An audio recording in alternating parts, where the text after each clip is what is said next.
முதல் வாசகம் அரசர்களாகமம் 2ஆம் நூல் அதிகாரம் 4 திருவசனங்கள் 42 முதல் 44 வரை.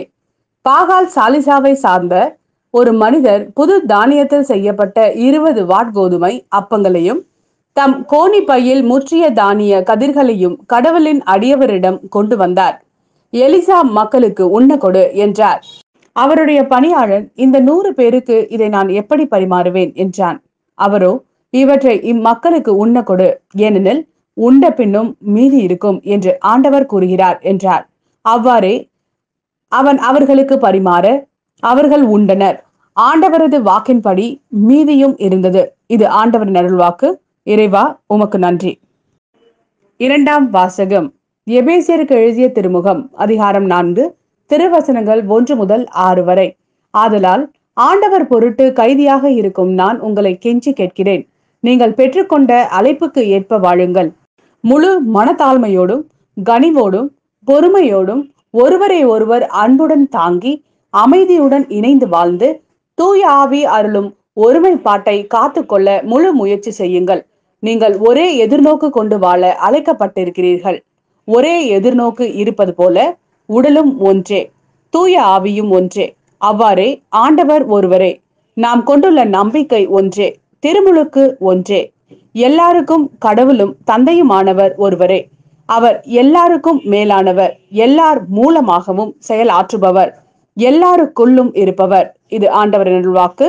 இறைவா, உமக்கு நன்றி.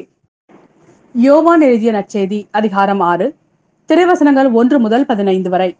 இயேசு கலிலேய கடலை கடந்து மறுகரைக்கு சென்றார். அதற்கு திபேரிய கடல் என்றும் பெயருண்டு. உடல்நலம் அற்றோருக்கு அவர் செய்து வந்த அரும் அடையாளங்களை கண்டு மக்கள் பெருந்திரளாய் அவரை பின்தொடர்ந்தனர். இயேசு மலைமேல் ஏறி தம் சீடரோடு அமர்ந்தார். யூதருடைய பாஸ்கா விழா அண்மையில் நிகழவிருந்தது. இயேசு நிமிர்ந்து பார்த்து மக்கள் பெருந்திரளாய் அவரிடம் வருவதை கண்டு, இவர்கள் உண்பதற்கு நாம் எங்கிருந்து அப்பம் வாங்கலாம் என்று பிலிப்பிடம் கேட்டார். தாம் செய்ய போவதை அறிந்திருந்தும் அவரை சோதிப்பதற்காகவே இக்கேள்வியை கேட்டார்.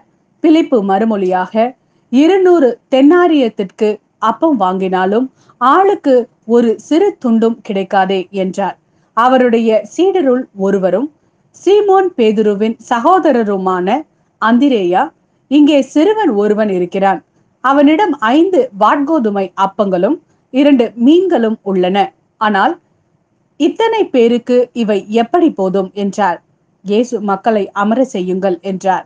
அப்பகுதி முழுவதும் புல்தரையாய் இருந்தது. அமர்ந்திருந்த ஆண்களின் எண்ணிக்கை ஏறக்குறைய 5000. இயேசு அப்பங்களை எடுத்து கடவுளுக்கு நன்றி செலுத்தி அமர்ந்திருந்தோருக்கு கொடுத்தார். அவ்வாறே மீன்களையும் பகிர்ந்தளித்தார்.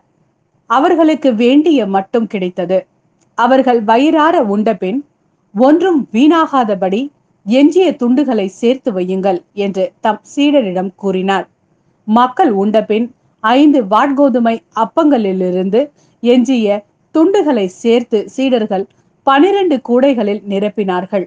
இயேசு செய்த இந்த அரும் அடையாளத்தை கண்ட மக்கள், உலகிற்கு வரவிருந்த இறைவாக்கினர் உண்மையில் இவரே என்றார்கள்.